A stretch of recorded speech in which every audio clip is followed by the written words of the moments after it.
En el inciso D hay que verificar si se supera la tensión admisible, ¿no? en una de las fibras. ¿Cuál va a ser la fibra que vamos a utilizar?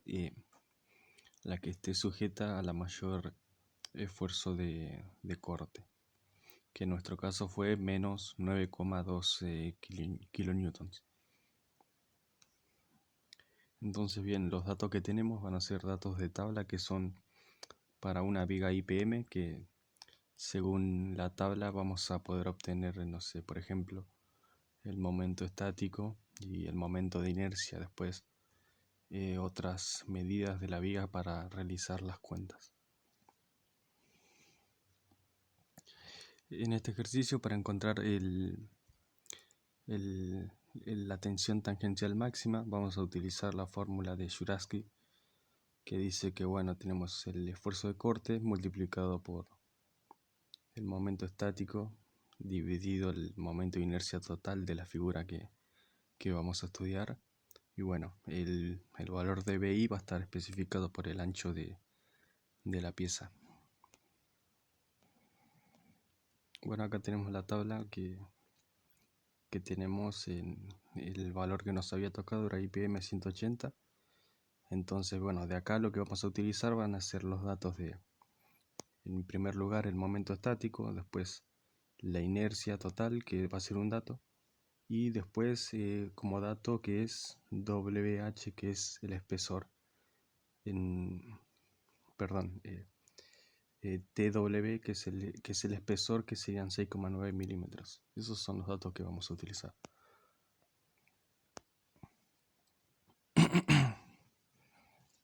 Bueno, nosotros tenemos que, para identificar lo que es la fibra en donde se localizan las máximas tensiones, vamos a utilizar como ejemplo una fibra que pase por el punto B.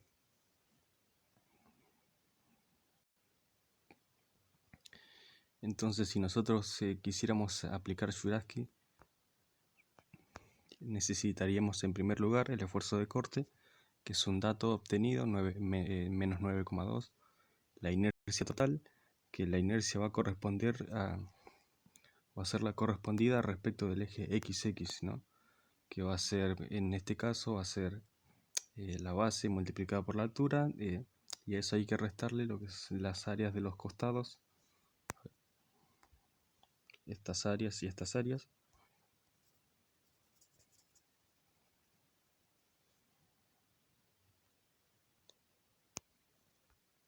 Y ahí obtendríamos el valor de la inercia total.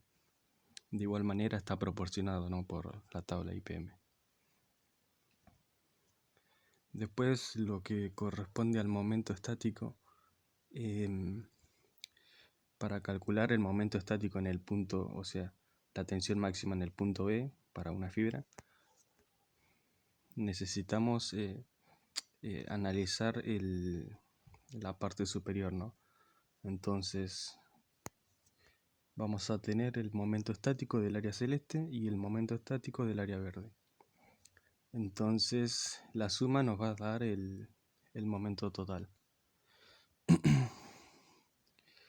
Vemos que tenemos el área celeste, va a tener una distancia a lo que es el centroide. Después el área va a estar dada por lo que sería la base multiplicada por el espesor, que en este caso es el valor T. Y luego después tenemos el momento estático, que es de color verde, ¿no?, que corresponde a lo que es, va a tener su correspondiente distancia al centroide del rectángulo, y después va a tener el área verde, ¿no? Bueno, el área verde tiene como base lo que es el ancho E y tiene como altura el valor de F. ¿Cuál es la particularidad de este momento estático y de ver el ejercicio de esta manera? Es que si nosotros moviéramos el punto B hacia la parte superior,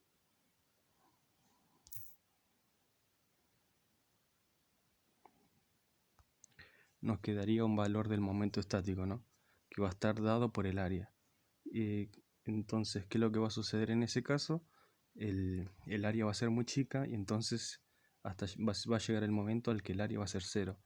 entonces el momento estático de lo que es el área verde va a ser igual a 0.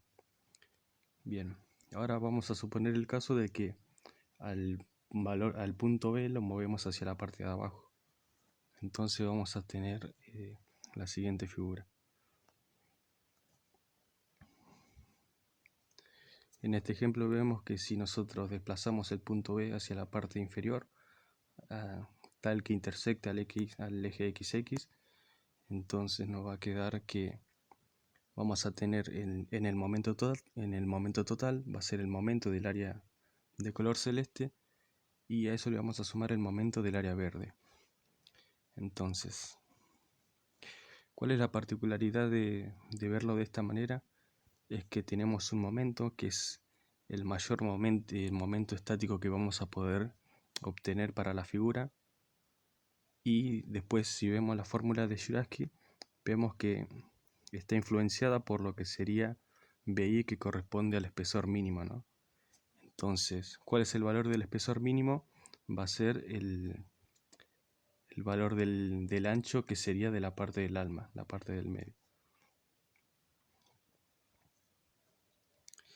Entonces, bueno, la conclusión, ¿cuál va a ser? Que nosotros tenemos la tensión máxima, se va a localizar en el lugar tal que el momento estático, o sea, de la parte superior, como estábamos realizando, va a ser un máximo, y el espesor o el ancho va a ser de un valor mínimo. Por lo que para la expresión de Jurafsky nos va a quedar de la siguiente manera.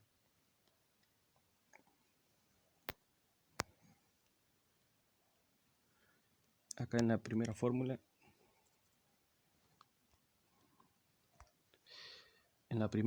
se ve que, bueno, la tensión máxima va a estar ubicado donde tengamos el mayor momento estático, y también va a estar ubicado donde tengamos el menor espesor, que sería en la parte del eje XX, como se ve en el gráfico del costado. Entonces, bien, acá donde dice 9,2 tendría que decir menos 9,2, ¿no? Porque el valor del corte era menos, según el gráfico o los datos que habíamos tenido anteriormente. Bueno, después tenemos el momento estático que nos proporciona la tabla, siempre va a ser el valor del momento estático de la figura en total. La inercia total corresponde al 1450, que también es proporcionado por la tabla, y lo que sería BI, el espesor, también lo podemos obtener con la tabla IPM 180. Como conclusión, vamos a tener una tensión máxima que es de 8,62 por 10 a la 3 kilonewtons, que ese valor equivale a 86,3 megapascales, que como vemos ese valor que obtuvimos es mayor a la tensión admisible que soporta la viga doble T.